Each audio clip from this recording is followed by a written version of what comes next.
I thought I was done with it. I stopped listening to the backwards music. I do these things in front of people. They didn't even care. You'd have the eyes rolled back and sort of, and speaking spirits out and stuff like that. Yeah, so I stopped all that and I stopped talking about spiritual realm. I just put it all to rest and I thought I was done. I thought I was out. I'm from a family-based unit, like an actual, like a loving mum and a loving father. They had some kind of like protection on their mind, and I found it very hard to penetrate. Interesting. Why do you think that was the case?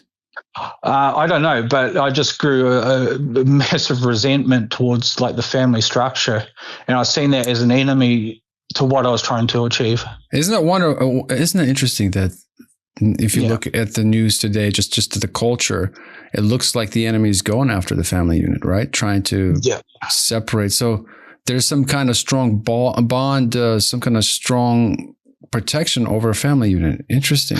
Yeah. Like even, because I found people that had some kind of wound or some kind of injury, like mentally, whether it's like a breakup or something like that. It was just like straight in. But people that came from a family unit, they sort of, it just bounced off. Like, and a strong family bond. And if you look at the divorce rate, it's like over 50%. In the United States alone, it's very high. And practically, every family I meet, they're either on their second, third marriage. And I can't help but think of all the kids that are in the middle of that divorce. I've known families that before divorce and after divorce, the kids, it's almost like they are left vulnerable to spiritual warfare. It's like they fall into depression, isolation. I see that all over and over.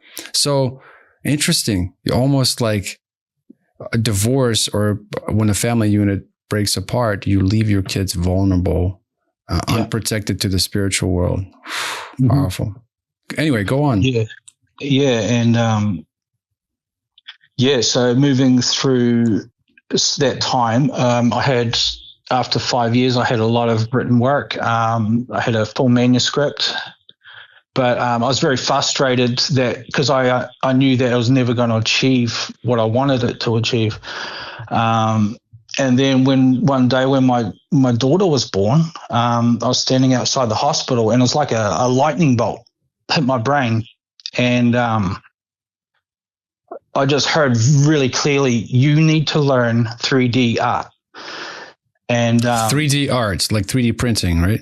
3D artist. Like, gotcha. Yeah. Okay. And I didn't even know what that was. Like, I didn't even have a clue what that was. I was like, what? And like, you got to understand, like, before I got saved, I was a totally different person, man, like totally different. And the person I was then, I just dropped everything and I just went straight home and started researching that. And that took me on a career path. And then, I got quite, I don't know, it was just like my brain connected with it. I was very adept at it. And I progressed very fast with that 3D artist. And I thought perhaps the combination of the two with the written work and the 3D art. But then, after time, I sort of realized that, no, that wasn't going to happen either because, like, it's very complex. It's very time consuming. And I sort of just gave up on it, and then I had a lot of strange things happen and ended up going into study for 3D art as in university. And things were really starting to take off for me. Like, it felt like, I know it sounds strange, but I felt like I had thunder under my feet. Things were just like really popping and I could feel the spirits like really energized. And I was having a lot of breakthroughs. And my ex-wife at the time, like, I had all my work out, right? And I was very excited about this, and I was quite offended that she wasn't excited as well. Yeah, but so I looked at her and I held my hand up and I just placed it on one of my books, and immediately you could feel the entire room just like a massive presence entered the room. And I was watching her, and like she started hyperventilating, and she was looking at the corner of, because I didn't tell her what I was doing. I was just like, yeah. And you could see the fear grow on her. And that was kind of like a sign to me that things were progressing, because, oh man. What did she see? So she just felt some kind of presence in the room, but she didn't really see it? She didn't see it at that time. But it was clearly not a good presence, right? No, it wasn't. And it wasn't just one. It was like a massive uprise. But, oh, man, for years I was working on her to sort of energize her, to use her like a battery. I cast a lot of spells through her, and she didn't have any knowledge of it. But it kind of backfired, and it backfired quite badly, actually, and it left like a moral crossroads,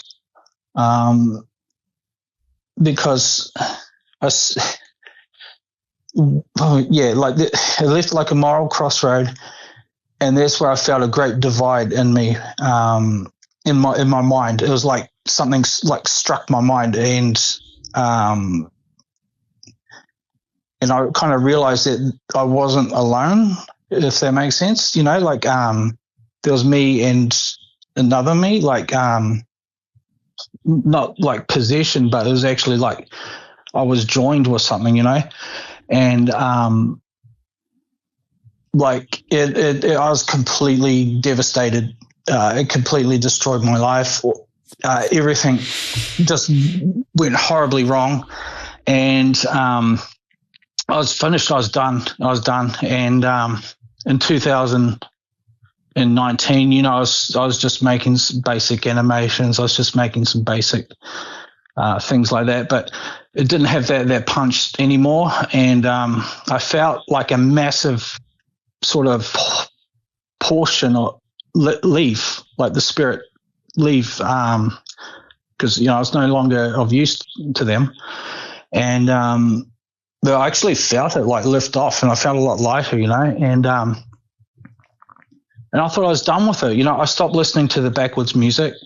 I stopped speaking in tongues. I stopped trying to I'd do these things in front of people. They didn't even care, have the eyes rolled back and sort of, and speaking spirits out and stuff like that.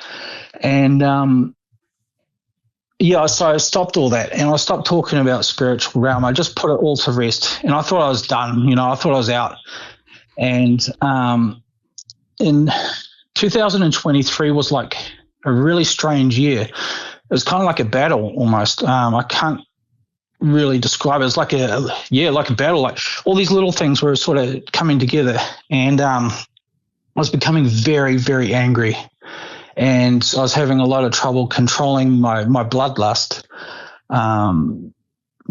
I just wanted to really hurt people, physically. Just it was all I could think about. I was just so enraged, and I didn't know why. I didn't know what was going on, and and then one night I was using this AI program, and I was just having a laugh at it because it's so ridiculous. This was the early days of AI. It was like sort of it wasn't really polished. And I was just joking around with it. And then I sort of felt like a little niggle or something. And I kept working with it. And then I thought, well, maybe I should try putting in some proper artwork and try getting a proper result. And as I was putting together this animation, all of a sudden, just out of nowhere, all three keys went click, click, click. And this big door opened, and I made contact with a spirit, not the AI, but what's behind the AI, the blasphemy, the sin of it. Thank you so much for watching this clip. If you want to see the full interview, just click on the video on your screen right now or check the description below for the link. I'll see you there.